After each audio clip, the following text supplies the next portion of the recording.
Госпожо председател, отговорете ми къде, в коя държава, в кой парламент закони на съответната страна се обсъждат в присъствие на българския посланик или някои други чужди посланици там. Ако ме посочи един такъв случай, аз оттеглям моите възражения и ще се съглася с вашата инициатива. Но вие не можете да посочите, защото ние, българите, сме поставени в унизителното положение да стоим тук и да се обясняваме на чужди чиновници, които тяхната работа не е тази, да се занимават с българските закони. Корупция. Кой ще ми говори за корупция? Френския посланик, Франция, моля, че има ли в последните 50 години един френски президент, който да не е затънал душия в корупцията? Пример, Жак Ширак, незабравимия. И той е олицетворение на корупцията. Франция ще ми говори за корупция. Тук в известието за това заседание прочетох, че тук са и посланиците на САЩ, Израел и Швейцария. Когато тези държави са член на Европейския съюз, не можах да разбера. Но наскоро, съвсем наскоро имаше грандиозен скандал с министър-председателя на Израел Нетаняху, обвинен в корупция. Самия председател на Европейската комисия, Юнкер, беше уличен в милиардни злоупотреби, когато беше министър-председател на Люксембург. Да не говорим за САЩ, там само случая Енрон, аферата Енрон, в която бяха замесени президенти, огромни пари, милиарди давани за президентски кампании, е предостатъчна. Няма да говоря за други случаи. Томове има написано.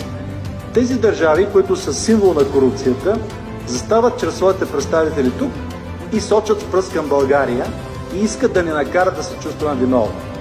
Тези държави, чието дядовци и прадядовци нарязаха България на Берлинския конгрес 1878 година, орязаха изконни територии от България без да се замислят, тези същите държави, чието представители през 1919 година наложиха един абсолютно несправедлив договор на България и откъснаха 2 милиона българи от техните родни, от тяхната родина, тези същите държави днес ще имат наглостта да посочват към България и да казват: вие сте корумпирани. Не, господа и дами, вие сте корумпирани.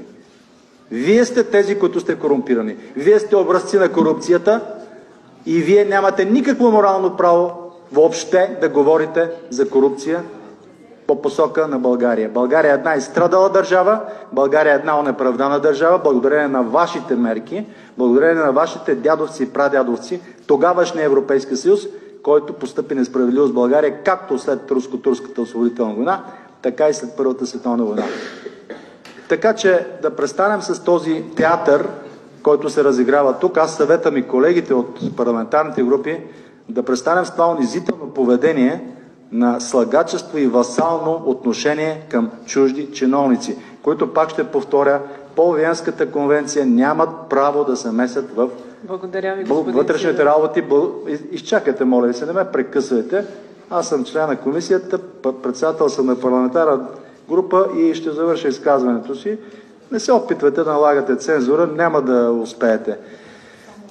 И ви съветвам да прекратите веднага това заседание, тъй като то е противозаконно. Казах ви вече, нарушава правилника на комисията, правилника на Народното събрание.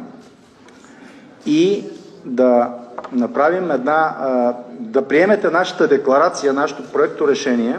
Тук съветвам всички колеги. Ние сме внесли в деловодството на Народното събрание проекто решение, с което Народното събрание да осъди намесата на чужди посланици във вътрешните работи на България. Това е внесено в деловодството. Трябва да го гласуваме, за да покажем най-после достоинство и суверенитет, какъвто все още имаме. Членството в Европейския съюз не означава пълна липса на суверенитет.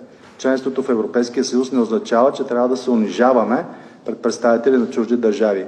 Ние се отнасяме с уважение и гостоприемство към всеки чужд представител, но не и когато той грубо и незаконно се меси в нашите работи. Това е за сега. Запазвам си правото да участвам в дискусията, нали така нарекохте, госпожо председател?